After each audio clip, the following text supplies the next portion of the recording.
Muy buenas noches, bienvenido a su programa El Análisis de la Noticia a la Medida junto a Julio Talamontín. Qué gusto compartir contigo como siempre, ¿cómo estás? Para mí es un gran gusto también saludarte a ti, saludarlo a usted en casa. Bien, con ganas de analizar estos tres temas para hoy. El primero, como siempre, tremendo es. Así es, y vamos a conocer de lleno la información porque luego de concluir la CICIG su mandato en el país, surge una interrogante.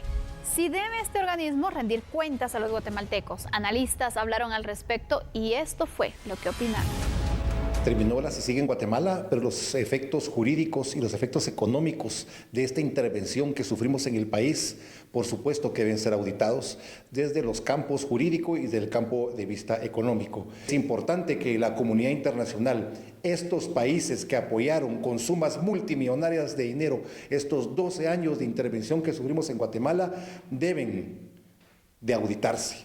Yo no sé si los ciudadanos de estos países, de Estados Unidos, de Noruega, de los países donantes, saben realmente para qué se invirtieron sus impuestos, en qué se vinieron a invertir en Guatemala. Yo creo que los donantes, los ciudadanos que contribuyen con sus impuestos a los países donantes, tienen todo el derecho a saber en qué se invirtieron. Y los ciudadanos hemos tenido nosotros conocimiento que varias personas en el extranjero se han cuestionado por qué se invirtió en Guatemala en este experimento cuando en determinado momento se puede haber invertido esos fondos para fortalecer, por ejemplo, el Ministerio Público, y que el Ministerio Público, utilizando la ley y respetando la Constitución, hubiera llevado a cabo esas investigaciones. Tienen que rendir cuentas y se tiene que saber centavo a centavo en qué se gastaron el dinero de los contribuyentes de otros países y los millones de quetzales que nos costó a nosotros cuidarlos y mandarles investigadores de la PNC, de la IBE, de la Superintendencia de Bancos y de tantas instituciones de gobierno que tuvieron que ayudarlos a hacer ese fiasco de trabajo que hicieron, ¿verdad? Yo creo que Naciones Unidas no está por encima de la ley, aunque ellos quieran así pensarlo. Yo creo que la Convención de Viena no es una patente para delinquir, ni mucho menos. Todas las misiones diplomáticas del mundo tienen que rendirle cuentas a sus países de origen y en el caso de la CICIG le tienen que rendir cuentas a la ONU, que es, digamos, su casa matriz, si usted quiere ponerlo así.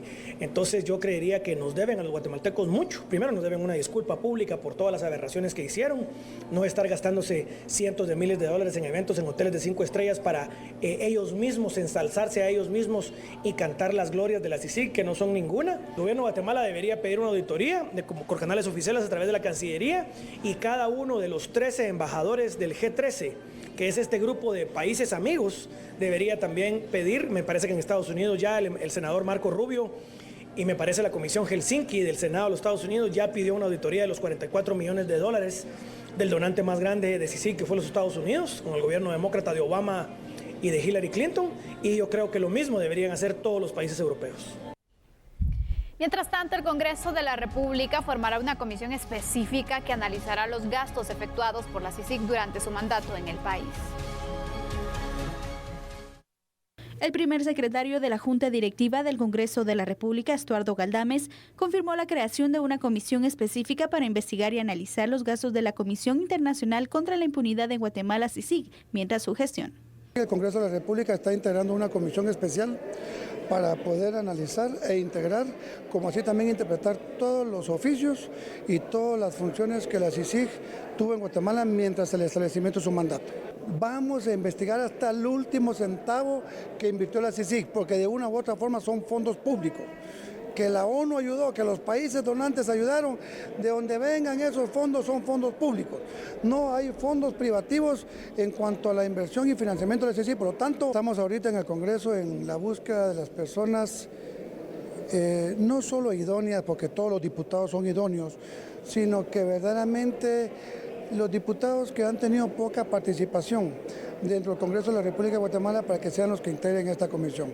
Queremos ser objetivos, constructivos, imparciales y justos con respecto al trabajo que va a elaborar la comisión especial, que va no a investigar, sino a hacer el análisis de la integración, reitero, de todo el funcionamiento de la CICIG en Guatemala.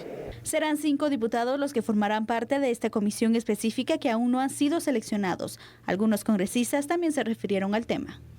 Deben de ser auditados, porque no puede venirse a decir que ellos dieron resultados sin dar realmente cuentas de cómo lo hicieron, de qué recursos utilizaron y cómo los utilizaron. yo creo que es algo más como para que al pueblo de Guatemala le quede clara la función que realizó la CICIG en Guatemala.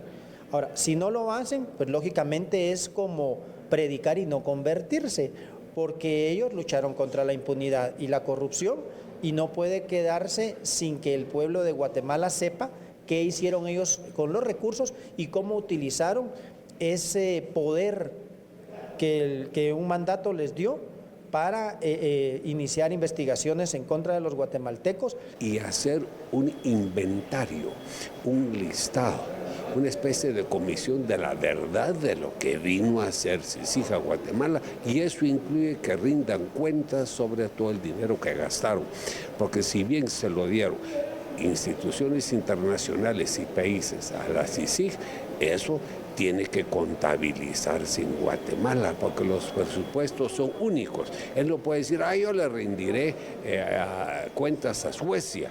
No, tiene que rendir cuentas a Guatemala, porque en Guatemala se gastó el dinero. Entonces, debemos ser exigentes, porque la CICIG tiene que ser cuentadante. Pregunta por demás importante, ¿no? Si la CICIG o cualquier institución debe rendir cuentas al pueblo de Guatemala. Bueno, pues partamos, Sandy, un poquito con el tema que siempre me gusta, el tema legal. La Constitución, usted sabe, es la ley que me gusta compartir con usted. En el territorio de la República de Guatemala, por mandato constitucional, y aunque no está en pantalla, yo se lo digo, es el artículo 175 de la Constitución, ese se denomina imperio de la ley y significa que todos, guatemaltecos o extranjeros, debemos obedecer la legislación nacional. Es aquí, Sandy, donde se desprende la rendición de cuentas y los controles a cada una de las instituciones que operan en Guatemala. Esto es algo que se ha hecho y que se da en un sistema republicano como el nuestro. Asimismo, es importante que, siendo Guatemala, además, un Estado miembro de las Naciones Unidas, por respeto, se le pueda rendir cuentas de lo actuado en cuanto a lo que hizo como tal, y en cuanto al económico también, de los resultados de la comisión durante sus 12 años de funcionamiento.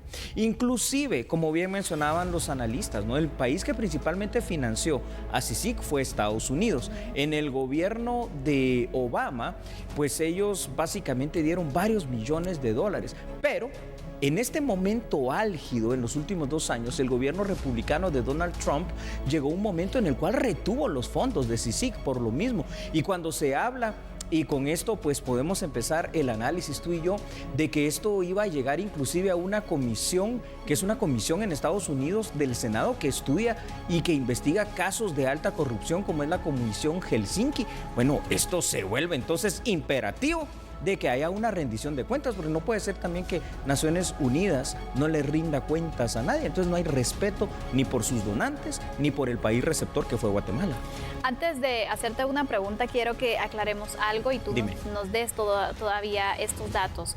¿Cómo era que se financiaba la CICIG en nuestro país? Para que la gente pueda comprender este punto. Esto es muy interesante, sí. De hecho, en Guatemala estaba, digamos, conformado un grupo denominado el famoso G13. No es que sean 13 países exactamente, la mayoría sí son naciones, países denominados amigos, llamémosle así. Estados Unidos, el principal financista para Naciones Unidas en cuanto al funcionamiento de CICIG, pero luego habían países como Suecia, como Noruega, algunos otros europeos, y luego estaban algunas otras instituciones. Por ejemplo, estaba Unión Europea, ¿no?, que es un conjunto de países, y otras más. De allí se desprendían impuestos de ciudadanos estadounidenses, de ciudadanos europeos, para que se diera el funcionamiento de CICIG aquí en Guatemala. Yo sí creo también que sería algo importante, ¿no?, para estos ciudadanos de estos países, el conocer en qué fueron invertidos los fondos que ellos dieron, porque con luces y sombras como fueron estos 12 años de CICIG, al final de cuentas lo que costó fueron millones, o mejor dicho, miles de millones en dólares, porque así es como estaba esta situación. No puede ser que simple y sencillamente se vayan sin una cuestión. Primero, no es solo cuestión de cuentas, Sandy, no es solo cuestión de dinero, es cuestión de que nos digan, mire, tenemos tantos casos de los cuales, por ejemplo, por decirte algo, llevamos 1000 casos y obtuvimos 400 y pico de sentencias. Y eso es lo que maneja en sus datos. Si tú vas a los datos de CICIG, según ellos, que obtuvieron 400 y pico de sentencias, pero cuando yo miro los casos, veo que las sentencias no llegaron. Exactamente, solo se dieron casos, pero no al final los avances. Pero vamos a mostrar otros datos también, Julio, para seguir ampliando ese análisis, porque recordemos también, siendo la CICIG un ente único en su género, también hay que tomar en consideración algo que no hay que considerar entonces que sería superior a las leyes que se tienen en nuestro país y por supuesto su mandato a la Constitución Política de la República. Parte de los compromisos adquiridos entre Naciones Unidas y el Estado de Guatemala con el convenio de CICIG es el traslado de capacidades a las instituciones guatemaltecas, en este caso Ministerio Público también. Esto nos lleva a reflexionar en primera instancia sobre las imágenes captadas en su momento de la CICIG llevándose de su sede expedientes, recordemos ese momento, y la información de 12 años de trabajo cuando ya se había hablado acerca de trasladar las capacidades y toda esta información al Ministerio Público. Expedientes, información y hasta escuchas telefónicas que en teoría fueron entregados todos al Ministerio Público, pero lo que se quiere saber es precisamente con esta rendición de cuentas si finalmente se hizo, dónde están entonces las firmas de recibo, esas cartas y demás para tener todo claro. Exactamente. Te hacía la pregunta anterior, Julio, sobre cómo era el financiamiento de CICIG, porque esto ha generado un poco de debate en varios pobladores. En el hecho es, bueno, ¿la CICIG recibía fondos del Estado guatemalteco para que tenga que rendir cuentas o por qué es necesario rendir cuentas? Y ahora te hago la pregunta a ti. No se trata de eso, pero Guatemala obviamente sí fue el estado que en este experimento, llamémosle así, sui generis, como nos gusta llamarle aquí en A la Medida, pues sí puso algunas situaciones o condiciones como contrapartida. Tal vez no necesariamente presupuestariamente, pero sí les dio un estatus migratorio especial, les dio una inmunidad diplomática muy especial a los miembros extranjeros de CICIG y les permitió el actuar, aparte cuestiones como capacidades que también se tenían acá, por ejemplo, en la comunicación directa con el Ministerio Público, se les otorgó investigadores de la Policía Nacional Civil. La contrapartida fue en especie, llamémoslo de esta manera, pero hubo contrapartida porque eso significa tiempo, eso significa dinero. Te puedo hacer unas preguntas de respuesta así cortísima de una palabra. A ver, los funcionarios de todos los ministerios de Estado tienen que rendir cuentas, por ejemplo, a la Contraloría, por ejemplo, al Congreso, sí. ¿Los jueces y magistrados están exentos de esto? No, rinden cuentas también. Los funcionarios inclusive en otras instituciones estatales, en direcciones, en todo esto, ¿rinden cuentas? ¿Sí? Tienen que rendir cuentas, exactamente. Cualquiera. Y es parte de la transparencia también que se puede dar. Y me extraña también, ¿sabes por qué? Porque si es una entidad incluso que defendía... Y que debe dar el ejemplo, ¿no? Exactamente, la transparencia, la no corrupción. No estamos señalando que haya algo que esté oculto, pero sí nos gustaría tener las cuentas claras. Es decir, yo me marcho de un lugar, lo que me iba a interesar a mí es dejar, bueno, todo claro, todo en orden, para que luego no se vayan a decir situaciones que obviamente dejan dudas al momento de irse de esta manera. ¿Crees tú que sería sano o cómo podría incluso afectar? Porque sabemos que ellos llevaron casos muy importantes de los cuales no sabemos si toda la información se trasladó a donde corresponde, en este caso el Ministerio Público, porque no tenemos cuentas claras. Tienes toda la razón, Sandy. Sano sería, pero te voy a decir algo. Si no lo hicieron como debió ser en su momento, difícilmente ahora lo vayan a hacer. Sobre todo consideremos algo que duró más de año y medio, el encaprichamiento que tuvo el secretario general de Naciones Unidas, Antonio Guterres, con el tema de CICIG. Y eso no va a cambiar. Y entonces sencillamente no le interesa rendirle cuentas. No estamos diciendo al Estado de Guatemala, aunque eso es importante, estoy diciendo al pueblo de Guatemala, a usted que nos está escuchando, a cualquiera que conforma este país, porque eso sí es importante. Pero en ese sentido, sencillamente nos están ignorando, yo te diría ninguneando, como entidad internacional que fue CICIG y como Naciones Unidas. Bueno, luego de concluir de esta manera, Julio, gracias siempre por aclararnos desde el punto legal, porque eso es muy importante poderlo tratar y aclarar. Vamos a hacer una pausa, pero quiero que por favor nos des un adelanto de lo que se viene en nuestro segundo bloque de análisis. Ay, Sandy, hay lugares donde hay muchos conflictos y Nahualá y Ixtahuacán llevan 20 años en pelea y no logran encontrar un consenso, una paz y arreglo. ¿Qué tal un estado de sitio ahí? ¿Podría ser solución? Pregunta nada más. Después de la pausa estaremos analizando este tema. Por favor, siga con nosotros. No cambie, por favor, porque nosotros somos A la Medida.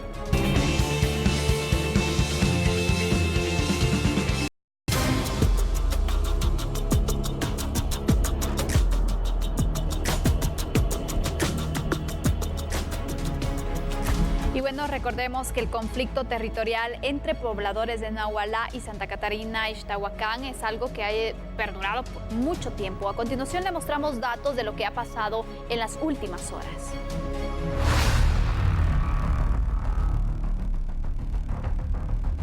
El conflicto inició hace más de 3 décadas y media y con el pasar de los años, lejos de encontrar una solución, la tensión se ha agudizado entre ambas comunidades.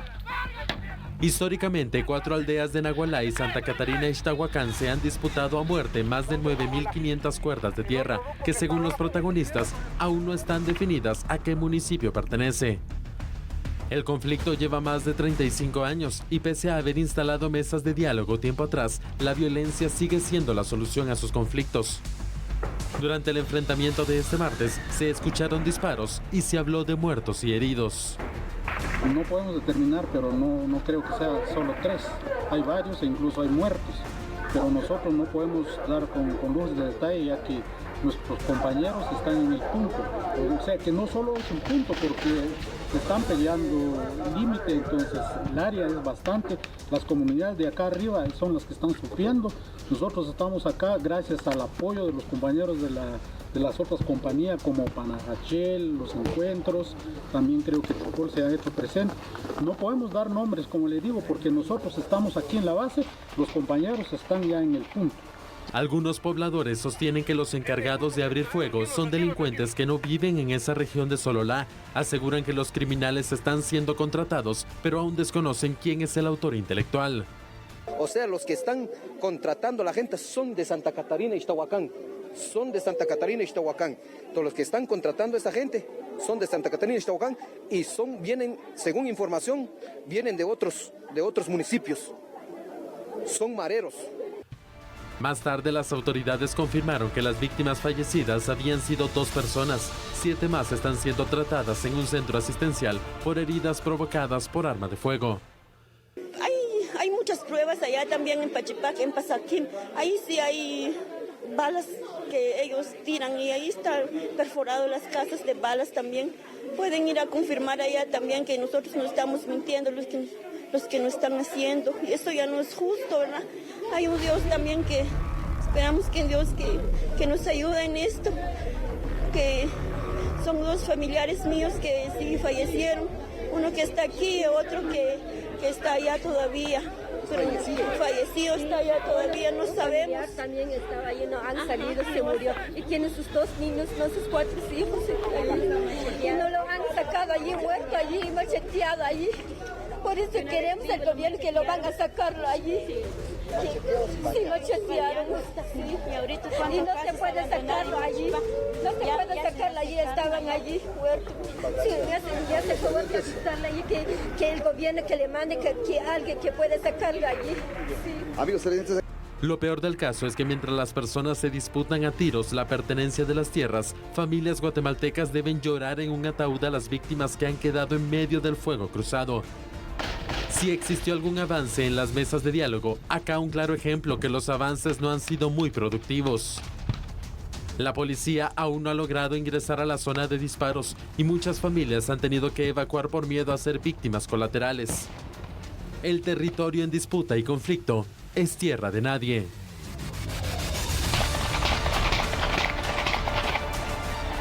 Vaya.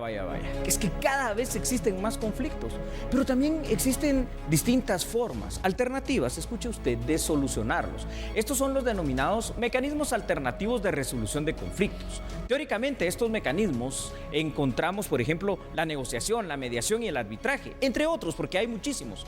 La resolución alternativa de conflictos se basa primero, Sandy, en una premisa que se denomina fácilmente como el ganar-ganar, lo cual significa que para resolver el conflicto, cada parte tiene que ceder ante la otra para poder encontrar una solución consensuada. Pero tiene que existir una buena voluntad y también tiene que existir un actor que sirva de intermediario entre ambos rivales, llamémosle así.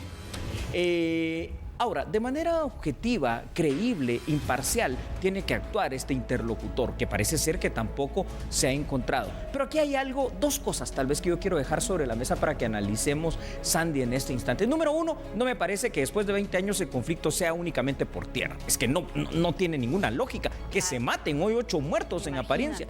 Y número dos, me preocupa que nos estamos convirtiendo en un estado con algunas partes anómicas por estas situaciones de la población. Es decir, en este momento se perdió el control allí y los pobladores hicieron lo que quisieron. Y es ahí donde se debe actuar precisamente con ese poder coercitivo del Estado para retomar el control. Esto es cuestión de seguridad. Por supuesto, es un conflicto, Julio, que bien lo explicábamos, lleva muchísimo tiempo. Así y la pregunta es ¿por qué no se logra resolver? ¿Por qué no se logra mediar? Es decir, ¿por qué el Estado también no logra tener ese consenso para acabar? Porque cada vez siempre son niños y mujeres los principales afectados. Definitivamente que sí. Imagínate tú, estás en medio de la población. Aquí, como veíamos, desde esas colinas es donde empezaron a disparar. Bueno, mataron a 8 personas. A ciencia cierta, todavía no sabemos si son hombres, si son mujeres, si son niños, ancianos, porque no se ha tenido todavía el acceso por parte de las autoridades. Hay un nivel de zozobra. Es más, yo te digo algo. La gente dirá, ¿y por qué traen ustedes a colación aquí en A la Medida la idea de un estado de sitio? No, le digo que no es nuestra idea. Son las autoridades, imagínate tú, tanto de Nahualá como las autoridades de Santa Catarina y Ixtahuacán, que no de ahora, ya tienen años de estar pidiendo que precisamente se instaure un estado de sitio en estos 2 municipios para poder encontrar el control y de alguna manera calmar esa situación y que sea el Estado el que defina esto. Ahora yo te digo algo también. Aquí no ha habido un interlocutor sumamente hábil, sumamente capaz. Y aquí, por ejemplo, una vez más, perdón, ¿verdad? Que lo diga, pero el mediador natural en nuestras instancias estatales es la PDH, que a veces está, sí, yo no digo que no está, pero está ahí para ver, para que uno mira, ahí anda el chalequito azul. De una forma muy pasiva. Efectivamente no hacen nada, no concretan nada. ¿Y hay otra entidad, Julio, que pueda ayudar en esta situación? Es decir, alguna mesa de diálogo, alguna institución encargada del diálogo. Yo recuerdo que hay. Sí, hay una instancia precisamente del Ejecutivo dedicada al diálogo y ellos ya habían tenido un gran avance, porque fíjate, Sandy, habían conseguido que a principio de este año las autoridades comunitarias, en este caso tanto de Nahualá como de Santa Catarina y Ixtahuacán, firmaran un acuerdo, un convenio entre ellos de no agresión para encontrar una solución pacífica, algo así es como se intitula. ¿Y qué pasó? Pero se rompió, evidentemente, por mucho que lo firmaron, algo pasó en el camino, porque no es el primer conflicto que se da en este año, fuera de los 20 años que llevan de tener conflicto, solo en este año ya se ha desatado 3 o 4 veces el mismo. Entonces aquí hay algo, pero ese algo es el que yo no sé y lo tiene que determinar, y el único que lo puede determinar es el Estado, pero en este momento a través del uso de la fuerza, a través del uso del poder coercitivo, a través del uso, por ejemplo, de la fuerza militar y de la fuerza policial, para decir, señoras y señores, aquí está el Estado de Guatemala, aquí se respeta la ley, se respeta la Constitución, se respeta la vida de los guatemaltecos, se respeta el orden.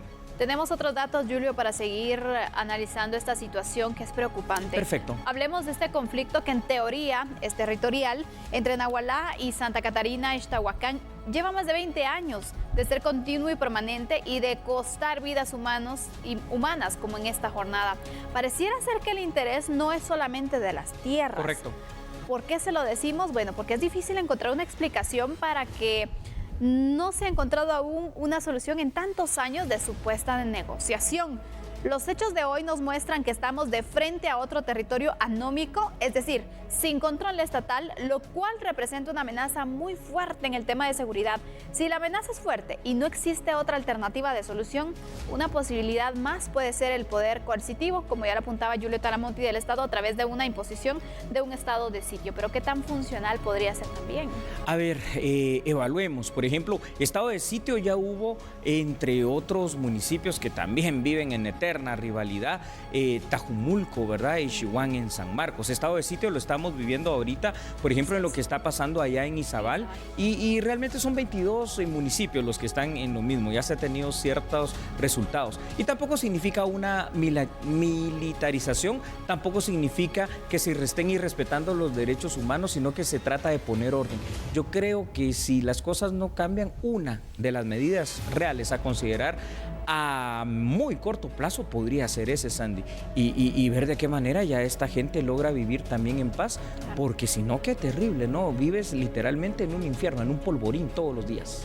Exactamente, aquí tenemos una muestra de lo que ha pasado por este conflicto que no se logra resolver, y que ojalá que pronto se pueda tener pues una respuesta definitiva, porque creo que los pobladores también ya están cansados de vivir así. Y están poniendo los muertos, y no se vale. Claro.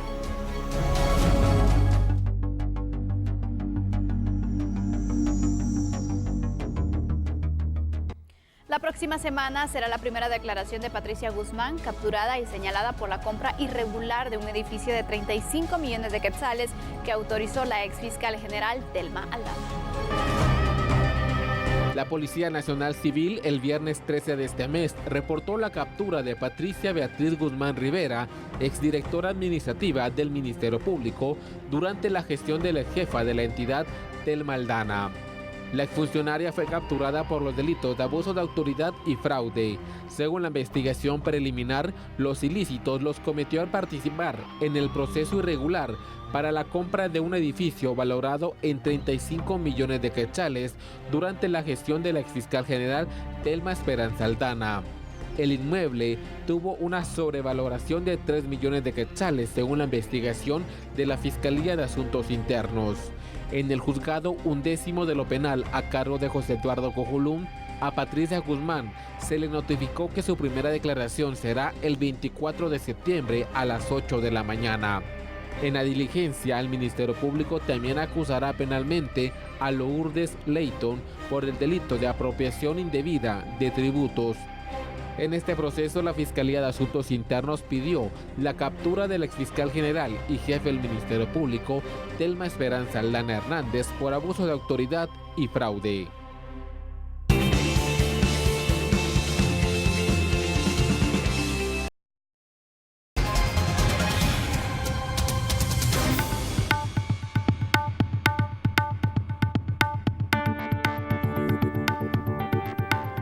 Una de las noticias del día, porque según el 12º Censo Nacional de Población en Guatemala, somos 14.901.000 guatemaltecos en el territorio nacional. Los hombres representan el 48.5% de la población actual, con 7.223.096, mientras que las mujeres representan el 51.5%, equivalente a 7.678.190 del total de guatemaltecos. Según los datos presentados por las autoridades, la mayoría de las personas se concentran en el rango de edad de 15 a 64 años, lo que significa que son 9.091.281 personas entre estas edades. De acuerdo a la pluriculturalidad del país, el 41.7% de la población pertenece a los pueblos mayas, mientras que el 56% se consideran ladinos. El resto de la población se clasifican en población xinca con 1.8%, garífunas con 0.1% y afrodescendientes o afromestizos con 0.2% de guatemaltecos. Más de 3 millones de viviendas fueron censadas y el promedio de habitantes por hogar se encuentran entre 4.5% según los datos 2018. El presidente de la República, Jimmy Morales, indicó que estos datos serán una herramienta para la mejora de la implementación de políticas públicas. Hace unos días, cuando me presentaron el dato final, pues siempre surge la preocupación de qué va a decir la población. Y efectivamente, cuando sale el número de 14.900.000, no se me quedó de memoria el dato, pero 14.900.000 habitantes, se oyó un rumor, como que no estábamos preparados para ese dato. Y qué bueno, porque se habla mucho, se proyecta mucho, se hacen grandes proyecciones, pero no se tiene el dato exacto. Vemos que de acuerdo a los datos, se pudo constatar que el censo que se hizo en el 2002 dio una proyección baja de crecimiento de 1.8, sobre el cual ahora podemos ver los datos de cuántos guatemaltecos somos dentro del territorio nacional. Ya ustedes podrán a partir de hoy verificar en la página de internet todos los datos y pormenores de la información que está. Pero también es importante recordar que ese número no es el de todos los guatemaltecos, porque hay muchos guatemaltecos fuera del territorio nacional. Se han entregado cerca de 3 millones de pasaportes en Estados Unidos, en toda la historia de consulados de Guatemala en aquel país. O sea que hoy tenemos los datos de cuántos guatemaltecos o cuántas personas viven en nuestro territorio, en dónde están, cómo viven, y por supuesto nos va a permitir poder tomar decisiones correctas, o le va a permitir a las próximas autoridades tomar las decisiones correctas. 3.275.931 hogares fueron censados. Conozca más detalles de los obtenidos en este rubro.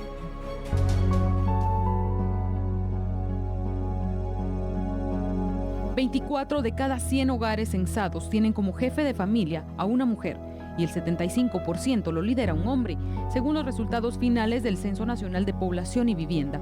Durante este proceso se definieron otros indicadores de condiciones de vida, como accesos a servicios básicos, como el acceso a las fuentes de abastecimiento de agua, energía para cocinar y servicio eléctrico. Al orden del 54% de la población declararon que cuentan con una fuente de abastecimiento de agua relacionada con una red de distribución. Así como también podemos ver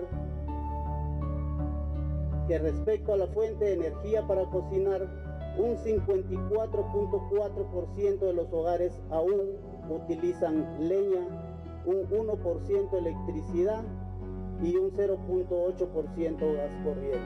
Casi el 70% de los hogares poseen lámina para el techo de sus viviendas y torta de cemento como piso. Esto de acuerdo a los datos de los indicadores de materiales de construcción predominantes en las viviendas, y el 15% de ellas aún son construidas con adobe. Aún un 68% de las viviendas usan lámina metálica para el techo, mientras que para el piso cabe destacar que torta o cemento son el 38% de los hogares, pero aún prevalece un 26.5% de la vivienda que aún tienen piso de tierra. Respecto a la pared, es el ladrillo, block o concreto que más se utiliza, pero aún también existen un 3% de las viviendas que en sus paredes utilizan adobe. Pero solo el 17% de la población guatemalteca tiene acceso a Internet y el 21% a una computadora. Los índices de alfabetismo siguen siendo bajos.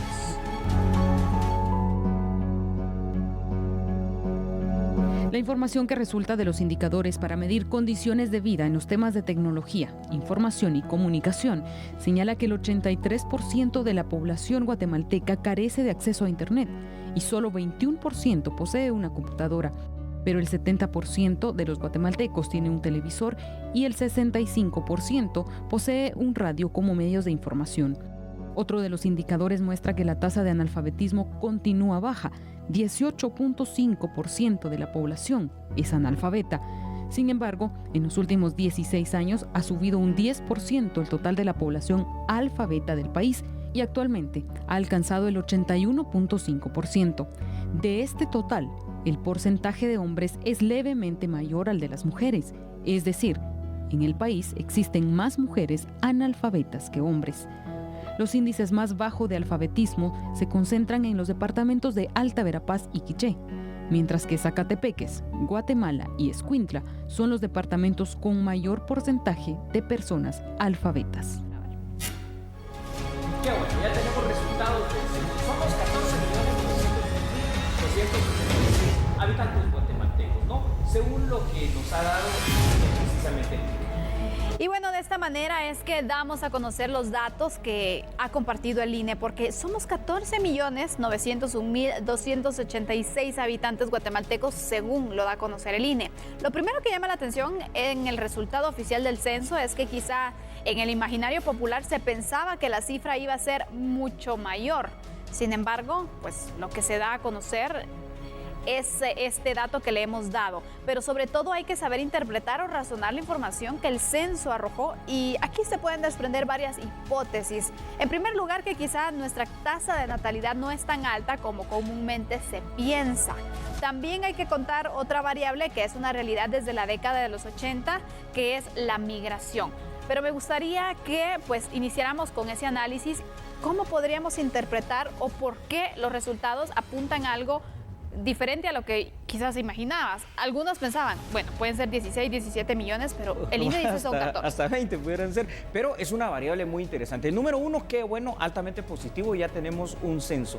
Y aquí hay que entender varias cosas, Andy. Primero, recuérdate la cantidad de guatemaltecos que hay en Estados Unidos. Cuando lo hemos dicho varias veces aquí en A la Medida, que son alrededor de entre 3 y 4 millones de guatemaltecos que están allá, pues imagínate, ellos vendrían aquí a sumar.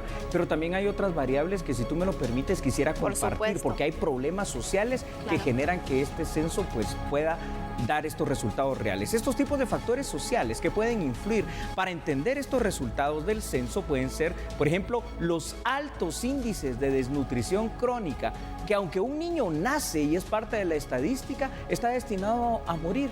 También debe considerarse que durante los años transcurridos entre el censo del 2011 y este del 2018, los altos índices de violencia, Sandy, personas que murieron por causas naturales, personas que murieron por enfermedades, accidentes, también van restando, ¿verdad?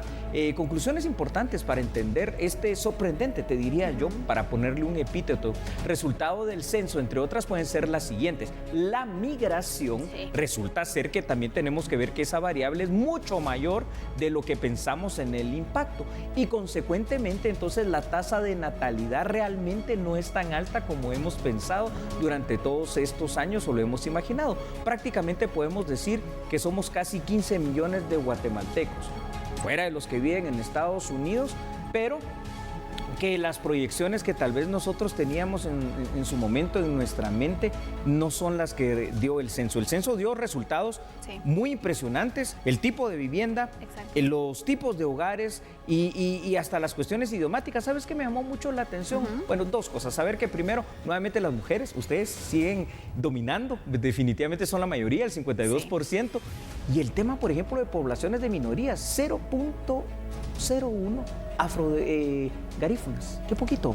Exactamente, pero otra situación sorprendente es acerca del alcance del acceso a la tecnología. Es un porcentaje muy bajo. Estamos aquí inmersos en las grandes urbes de Guatemala. Todos pensamos que tenemos acceso a Internet de manera general, pero nos damos cuenta que esto solo abarca un 17% de la totalidad del país. Nos damos cuenta todavía de manera alarmante que existen altos índices de analfabetismo. Y entonces ahí la situación de los resultados del censo nos deja una información que habrá que leer, que habrá que analizar. Somos, eso sí te digo, una población joven, ¿verdad? Está demostrado, más del 33% de la población sigue siendo personas de hasta 29 años. Y por eso se tienen que generar las oportunidades también para este sector que lo necesita tanto. Así es.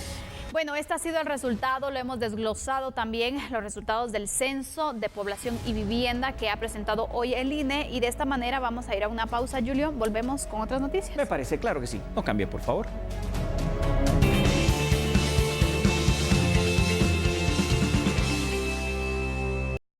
Medic.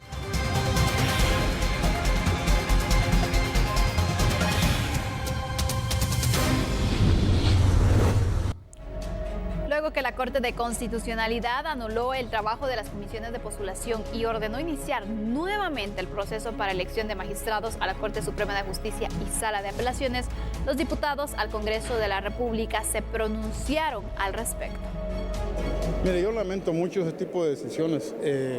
Tal vez no conozco la interioridad que utilizaron para tomar ese tipo de decisiones, pero lo que sí es cierto es que el proceso estaba sumamente avanzado, y si algo estaba malo, se debió haberse accionado antes, no en este momento cuando ya está a punto de definirse, digamos, una nómina, ¿verdad? Deberá tener sus razones. Sin embargo, yo veo que no es prudente distorsionar todo el sistema, porque a lo que llega es a distorsionar todo un sistema. Bueno, es una situación complicada porque van a tener que acelerar los procesos, es decir, casi hay que empezar nuevamente de cero, tal vez retomando pues, con criterios eminentemente técnicos para poder garantizar que las personas pasen con ciertos estándares de calidad y sobre todo hacer una agenda muy breve para que pues, en el menor tiempo posible puedan volverse a llegar al punto en el que se estaba y poder presentar al Congreso de la República los listados de aspirantes para que sea el Congreso quien lleve a cabo la elección de las magistraturas. Bueno, como siempre es lamentable la postura que la Corte de Constitucionalidad ha optado para temas de trascendencia en el país. Hoy, de nuevo, remarca de que lo que menos están velando es el cumplimiento de la Constitución o velar por los derechos de las grandes mayorías de este país. Hoy el recinto ideológico que le ha movido a la Corte de Constitucionalidad de nuevo ha dictaminado o resolvido a favor de ciertas personas que históricamente le han hecho mucho daño al país, como la Fundación Mirna Maca. Vamos a ver que si esto verdaderamente tiene sustento legal, considero yo que tenemos tiempos perentorios dentro de la Constitución y que para el 13 de octubre deberían de asumir los nuevos magistrados, al igual que las nuevas Cortes de Apelación. Eso dictamina en la Constitución. Nosotros vamos a velar por el cumplimiento de la misma, a pesar de que hoy el recinto ideológico, que es la Corte de Constitucionalidad, está en contra de lo mismo. Por lo tanto, cualquier problema que llegue o que a la altura de una Corte Suprema de Justicia, las resoluciones no van a tener fundamento legal porque no va a haber un espacio o va a haber gente que va a estar nombrada. Eso afecta a todo el organismo judicial. Prácticamente lo que estamos viendo otra vez es una Corte de Constitucionalidad que está asumiendo roles que no le pertenecen y que viene a debilitar al Estado de Guatemala. En otras noticias, el Ministerio de Finanzas Públicas informó sobre la recaudación tributaria al mes de agosto y según estimaciones, al mes de diciembre la brecha por debajo de la meta podría ser, escuche usted, de 2.668 millones de quetzales. ¿Quiere más información? Aquí está, en A la Medida. El titular de la cartera de Finanzas Públicas, Víctor Martínez, informó ante diputados del Congreso de la República el monto de recaudación al mes de agosto. Según el ministro, hay posibilidades de alcanzar los 63.000 millones de quetzales como meta de recaudación. Para el tema de recaudación, estamos teniendo una recaudación acumulada de 43.000 millones de quetzales al mes de agosto y con eso tenemos una estimación de cierre al 31 de diciembre de 63.000, con una meta de 63.000 millones, con 60.800 millones de quetzales para la parte de recaudación hacia el 31 de diciembre. Eso es un escenario de cumplimiento voluntario. La estimación que tenemos de cierre no incluye estos esfuerzos de fortalecimiento administrativo, sino únicamente los esfuerzos de cumplimiento voluntario. Que bueno, todavía quedan un cuatrimestre del año y parte del esfuerzo de fortalecimiento de la administración tributaria es implementar estas medidas de fortalecimiento institucional que se han diseñado desde hace 2 años, tienen un esfuerzo de fortalecimiento a nivel de sistemas informáticos, de verificación de la información, cruce de información y ahora está ya en la parte de producción. La SAT prevé implementar un programa de verificación y administración de riesgo de contribuyentes. Esto para incrementar el monto de recaudación rezagado que podría ser de 9.000 millones de quetzales. Está en implementación un programa en la SAT que se llama Disuasiva y que lleva un mecanismo de verificación y administración de riesgo de los contribuyentes, en donde no únicamente se acepta la declaración de impuestos, sino que se verifica la consistencia de esa declaración.